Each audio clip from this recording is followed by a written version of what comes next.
guys, and before we just talked about using walking and gaze stability with head movement as part of a vestibular-ocular reflex training, but what we've got set up here is a digital version of it, and I've just simply got an iPad plugged into the TV, so it's a bigger visual field. But I mean, you could use your iPad on a wall. I'm yet to get a wall mount for this thing, but they do come in handy, and then you can stick it on glass panels, or you can actually mount it into the wall. But the VOR Neuro little app that I developed, it gives you the ability to set up different tasks for head movements in particular directions or randomly. And obviously the difference between this one and you doing your own head movements is this is going to tell you which head movements that you need to do. So you got to respond to what it's telling you rather than plan or make up your own head movements. So we can enter how long we want to play for, and if you can see that on the TV, we're going to play for 60 seconds. We can enter the journey time, which is how fast that's going to be. I'm going to set this to 0.8, which is actually quite a fast movement.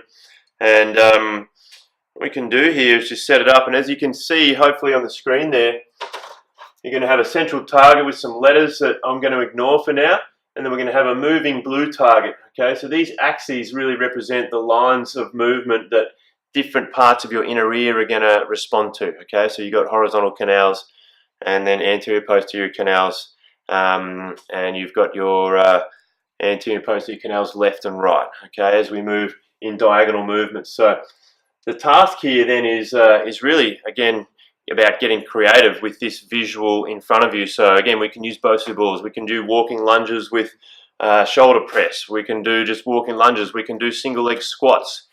We can do normal static positions, isometric holds.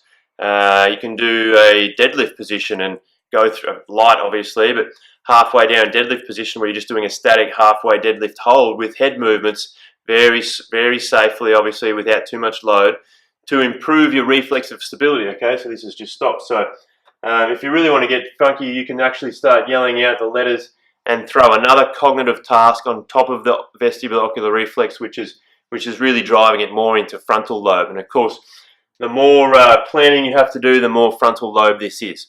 All right, so this is how it works.